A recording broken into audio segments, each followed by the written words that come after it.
Ang lahat ng ito ay maingat na minamasdan ni Goku mula sa mundo ng kawalan, ngunit may isang kakaibang bagay na nakakuha ng kanyang pansin. Nang ituon ng matanda ang liwanag kay Beerus upang ipakita ang eksena, may mali sa nangyayari kay Beerus. May tumama kay Beerus na nagdulot sa kanya na kumilos ng hindi natural. Hindi na niya makontrol ang kanyang katawan at naging maitim ang kulay ng kanyang balat.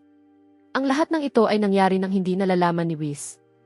Nag-iisa si Beerus sa kanyang silid at nagsimula siyang sumigaw ng malakas. Biglang sumabog ang lugar at agad na tumakbo si Whis upang tingnan siya. Marahil ay may sakit si Beerus o may kung anong nangyari sa kanya. Ngunit ang kinatatakutan ay ang kasamaan na napaalis kasama ni Goku. Ayon sa kanyang paniniwala, lumabas si Beerus na may ibang mukha at kakaibang anyo. Ito ba ang nakikita ko? Beerus, ikaw ba yan? Nagbago ang anyo mo, ano ang nangyari? Paumanhin kung naistorbo kita, Whis, pero may ipapakita ako sa'yo. Sa sandaling iyon, naghimagsik si Beerus at inatake si Whis sa isang tusong paraan na nagpatumba kay Whis at iniwan siyang sugatan at hindi makagalaw. Dito, nagpasya si Beerus na umalis sa lugar at tumungo sa palasyo ni Zeno, hindi na makontrol ang kanyang sarili. Ang sumpa ng mahika na tumama kay Beerus ay napakalakas at tuluyan nitong pinalibutan ang palasyo ni Zeno. Nagbago ang buong kalagayan ng kapaligiran doon. Naramdaman ito ng ama ni Zeno at nagpasya siyang lumabas upang harapin ang nanghihimasok dahil ngayon lang umabot sa ganitong antas ang panganib. Ano ang nagdala sa'yo rito? Ano ang nangyari? Hindi na kailangang sumagot. Naniniwala akong malinaw ang epekto ng pagdating ko. Sumunod ka sa akin, kusang loob man o sa pamamagitan ng puwersa. Ano ang sinasabi mo? Gusto mong magsimula ng digmaan? Isang galaw lang ang kailangan ko para burahin ang iyong pag-iral. Mabilis na hinarap ng ama ni Zeno ang kasamaan na biglang lumitaw, ngunit si Beerus ang may kontrol at nangingibabaw. Ang kanyang mga pag-atake ay sumira sa buong lugar at walang iniwang anuman kundi abo. Nag-alab sa galit si Goku nang makita niya ang eksenang ito, ngunit sinubukan siyang pakalmahin ng matanda at gabayan sa pagsasanay hanggang sa makontrol niya ang kanyang lakas, upang maabot ang sapat na antas at magamit ang instant transmission kapag handa na siya. Patuloy na nagsanay si Goku sa lugar na iyon sa loob ng mahabang panahon kumpara sa oras sa labas. Sa palasyo ni Zeno, nakatayo si Beerus sa isang nakakatakot na kalagayan matapos makontrol ang kanyang katawan. Ang ama ni Zeno ang tanging humarap sa kanya upang ipagtanggol ang kanyang anak.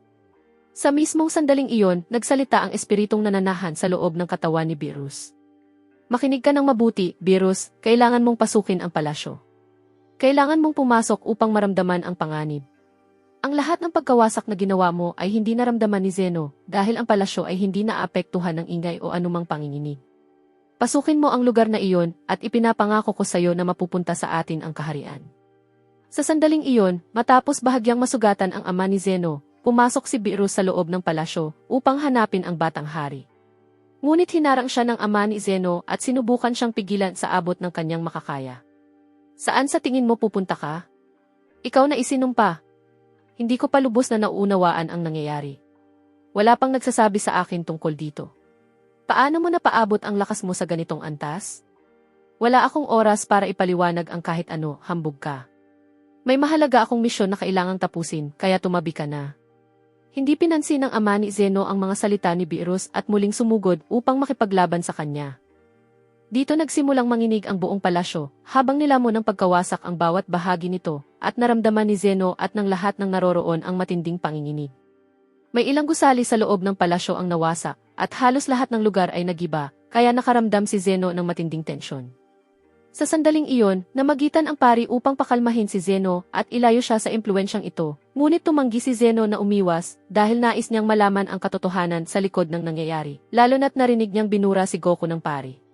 Kaya naisip niyang bantayan ang pari hanggang malaman niya ang buong katotohanan. Makalipas ang ilang minuto, biglang tumayo si Beerus at tumingin kay Zeno na may kakaibang anyo. Hindi niya lubos na nauunawaan ang nangyayari. Ang nais lamang niyang sabihin ay, gusto kong malaman ang buong katotohanan sa lahat ng nangyayari. Gusto kong malaman kung nasaan si Goku. Sige, ipaliwanag ninyo ang dahilan ng kaguluhang ito. Siyempre, gusto mong malaman kung nasaan si Goku, kung pakikinggan mo ang sasabihin ko. Nagsinungaling sa'yo ang mga duwag na ito at sinabi nilang pinoprotektahan kanila at pinilit kanilang kalimutan si Goku. Ito ay dahil binura nila siya mula sa pag-iral.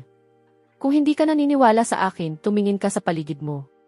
Hindi mo ba nakikita na sinusubukan nila akong pigilan? Nasaan si Goku ngayon? Naisip mo na ba ang tanong na iyon? Sabihin mo sa kanila na dalhin siya sa harap mo. Nagulat si Zeno sa sandaling iyon matapos marinig ang balitang iyon. Hindi niya makontrol ang kanyang emosyon at ayaw niyang makinig sa anumang paliwanag mula kanino man. Ito ay dahil nabura na si Goku at sapat na iyon upang tuluyang mawala sa sarili si Zeno. Labis niyang pinalakas ang kanyang kapangyarihan at nagpa siya na lumaban at maghiganti. Bigla ring nagbago ang kanyang anyo na ikinagulat ng pari at ng ama ni Zeno. Isang malakas na sigaw ang narinig sa bahay ni Goku at malinaw na may kinalaman ito kay Shishi. May nangyari kay Goten sa sandaling iyon at hindi lubos na naunawaan ni Shishi ang mga detalye ng nangyayari. Maging si Goten ay hindi rin napagtanto kung ano ang nangyari sa kanya. Nanginig si Mikashin matapos niyang maramdaman ang paparating na sakuna. Hindi ito dahil nagalit si Zeno at nag-alab ang kanyang galit, kundi may mas nakakagulat na dahilan. Ano ang problema, Mikashin? Bigla kang nagbago ng anyo. Huwag mong sabihing bumalik na naman ang kasamaan. Kung iyon lang sana ang sasabihin ko, Vegeta, kahit papaano ay handa tayong harapin ito. Pero mas malala pa ang sitwasyon. May panibagong kasamaan na lumitaw at mas malakas ito kaysa dati. Ano ang sinasabi mo? Imposible iyon, Mikashin. Pakisabi ang buong detalye. Ako ang naging dahilan ng lahat ng ito matapos kong basahin ang aklat at hindi ko mapapatawad ang sarili ko kung magpapatuloy ang kaguluhang ito. Pakalmahin mo ang sarili mo, ngunit ang sasabihin ko ngayon ay maaaring ikabaliw mo. May isa pang masamang espiritu na lumitaw, hindi ito ang kumontrol sa katawan ni Goku, ngunit may kinalaman ito sa pamilya mo, Gohan. Nanganganib ang bahay ng iyong ama. Impossible. Ibig sabihin, maaaring may iba pang napinsala ng aklat. Iniwan ko ito sa bahay ng aking mga magulang. Ano ang ginawa mo?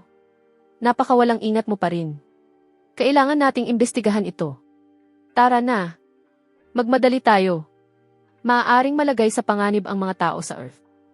Vegeta, tumigil ka. Ikaw na lang ang maaasahan na mga ngalaga sa Earth matapos ang pagkawala ni Goku. Nakadepende kami sa'yo. Ipagpatuloy mo ang iyong pagsasanay. Gohan, ikaw ang dapat kumilos ngayon at mag-ingat ka. Kinabahan si Gohan sa sandaling iyon at agad siyang nagmadaling pumunta sa planetang Earth upang tiyakin ang nangyayari. Dumiretso siya sa bahay ng kanyang ama. Pagdating niya, tumambad sa kanya ang isang kakilakilabot na eksena na nagpatigil sa kanya sa sobrang tindi ng pangyayari. Sa sandaling iyon, si Chi-Chi ay nasaksak ng sarili niyang anak na si Goten na kontrolado ng isang masamang espiritu, ang parehong nilalang na nagmula sa ilalim ng mundo. Naguluhan si Gohan at sabay niyang naramdaman ang matinding lungkot at galit. Ibinaba niya ang kanyang tingin sa lupa at nakita ang isinumpang aklat na dati niyang binasa, ang parehong aklat na nabasa ni Goten dahil sa kuryosidad matapos itong itago ni Gohan sa bahay ng kanyang ama. Itinaas ni Gohan ang kanyang kapangyarihan at nagitingit sa galit na hindi masukat. Pinakawalan niya ang lahat ng kanyang galit. Wala man itong naging agarang epekto, ngunit ang nais lamang ni Gohan ay ilabas ang kanyang damdamin at subukang unawain ang nangyayari. Makalipas ang ilang minuto ng matinding galit na iyon, tila naapektuhan ang buong planetang Earth, ngunit ang nangyayari kay Gohan ay lampas pa roon. Tuluyan na siyang nawalan ng kontrol, hindi tumigil sa pagingit-ngit at tila nababaliw na. Bigla, nagsimulang magbago ang kanyang katawan hanggang sa siya rin ay maapektuhan ng sumpa matapos itong lumipat mula sa katawan ni Goten patungo sa kanyang sikmura. Ang lahat ng ito ay nasasaksihan ni Goku mula sa mundo ng pagpapatapon at siya rin ay tila nilamon ng matinding damdamin na halos hindi na masukat. Bakit nangyayari ang lahat ng ito, matanda? Kung hindi ka makahanap ng paraan palabas, walang duda na mapapahamak ako. Kailangan mo akong tulungan, kung hindi, mapipilitan akong tapusin ka rin. Samantala, sinubukan ng matanda na pigilan si Goku at pilitin siyang mag-focus sa pagsasanay upang makaalis siya, ngunit tumanggi si Goku. Dahil dito, napilitan ang matanda na hampasin siya ng malakas, dahilan upang mawalan siya ng malay at pansamantalang bumagsak hanggang sa humupa ang apoy ng kanyang galit. Samantala, nagkaroon na ng nakakatakot na anyo si Gohan, at sinumang lalapit sa lugar na iyon ay tiyak na maapektuhan. Damn! Kailangan natin siyang pigilan. Malinaw na nasa panganib na ang Earth. At hindi ako mananatiling nakatiklop ang mga kamay. Aalis na ako ngayon. Tumigil ka. Vegeta, kapag ginawa mo iyan, walang duda na maapektuhan ka rin ng sumpa. Napakalakas ng sumpang ito at malinaw na kumakalat ang epekto nito kapag naipasa sa iba. Mag-focus ka na lang sa iyong pagsasanay, Vegeta. Ano ang sinasabi mo? Hinding-hindi kita susundin, Mikashin. Kailangan kong ipagtanggol ang planetang Earth kahit ikapahamak ko pa ang buhay ko. Hindi ba ito ang dahilan kung bakit ako nagsasanay? Vegeta, may sikreto akong sasabihin sa'yo.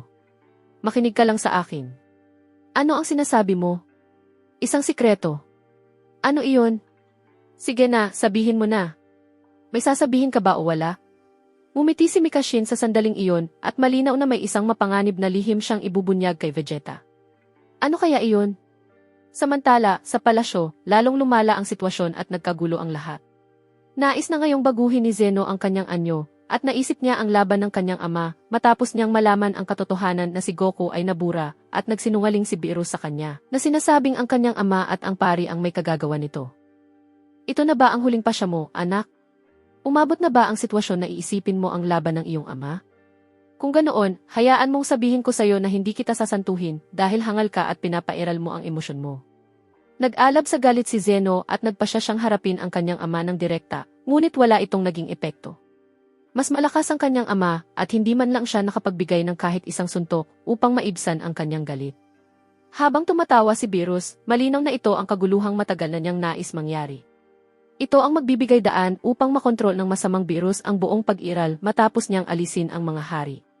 Nalaman ng mga Diyos ng pagkawasak ang paghihimagsik ni Beerus, kaya nagtipon silang lahat sa palasyo ni Zeno upang palibutan siya matapos ang ginawa niyang iyon. Walang sinuman ang nawala sa kanilang hanay at handa na silang wakasan si Beerus sa pamamagitan ng pagsasama-sama ng kanilang lakas. Mga hangal kayo! Bakit hindi ninyo isipin na sumama na lang sa akin?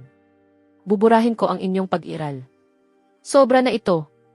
Beerus, hinding-hindi namin papayagan na sirain mo ang sistemang ito. Gusto mo lamang ng kapangyarihan at otoridad, napakasarili mo.